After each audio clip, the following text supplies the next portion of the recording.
आताच्या घडीची सर्वात मोठी बातमी। सावेडी येथील साई मिडस टच या कॉम्प्लेक्सला भीषण आग। एचडीबी फायनान्स कार्यालय आणि स्वस्तिक नेत्रालय जळून खाक। आगीचं प्रमाण मोठं असल्या कारणानं आजूबाजूची दुकाने देखील खाली करण्यास सुरुवात। अहमदनगर महानगरपालिकेचे अग्निशामक दल घटनास्थळी दाखल। माजी महापौर बाबासाहेब वाकळे आणि त्यांच्या कार्यकर्त्यांनी घटनास्थळी धाव घेत मदत कार्यास केली सुरुवात। आगीचं कारण अस्पष्ट। या आगीमुळे नगर मनमाड महामार्गावर ट्रॅफिक जाम। आज 9 वाजण्याच्या दरम्यान प्राथमिक अंदाज म्हणजे शॉर्ट सर्किटमुळे आग लागली आणि त्याचे धुराचे लोट दिसायला लागले। तर मी घराच्या बाहेर होतो, लगेच इथं आलो आणि पाहिलं तर इथं जाळ आणि धुराचे लोट चालू होते। पण त्याच दरम्यान हॉस्पिटलमध्ये लहान मुलं होते, ते मुलांना सुद्धा गडबडले त्यांचे नातेवाईक आणि घरचे। तर त्यांना खाली उतरून लवकर बाहेर काढून दुसऱ्या हॉस्पिटलमध्ये शिफ्ट करण्यात आलं आणि आग ही मोठ्या प्रमाणात आहे। म्हणजे आगीचे असे लोट येत होते।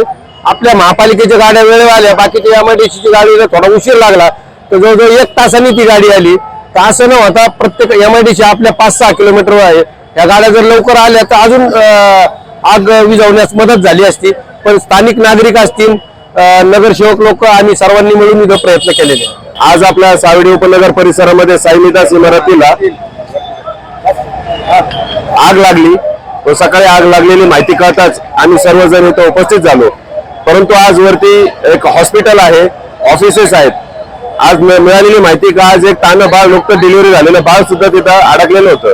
पण आज इथं आपले सर्व आम्ही पदाधिकारी मंडळी असतील, आमचे जिल्हाध्यक्ष संपतदादा बारसकर असतील व आज आम्ही सर्वजण मिळून तिथून आज आम्ही ते लहान बाळ असेल, पेशंट असेल व आमचे सर्व सहकारी सावेडी उपनगर परिसरातले सर्व युवक आज इथं मदतीस आले।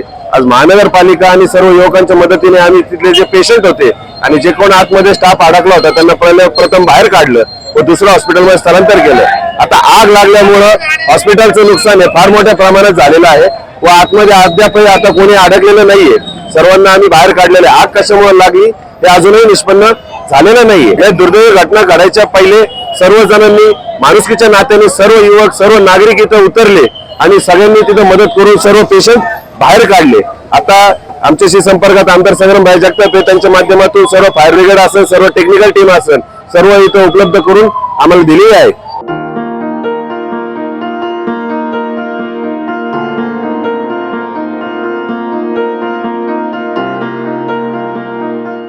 जिल्ह्यातल्या महत्त्वाच्या बातम्या जाणून घेण्यासाठी आजच आपल्या आवडत्या नगर संघर्ष न्यूज सबस्क्राईब करा व त्या शेजारील बेल आयकॉनला क्लिक करा व इंस्टाग्राम व शेअर चॅटला फॉलो करा।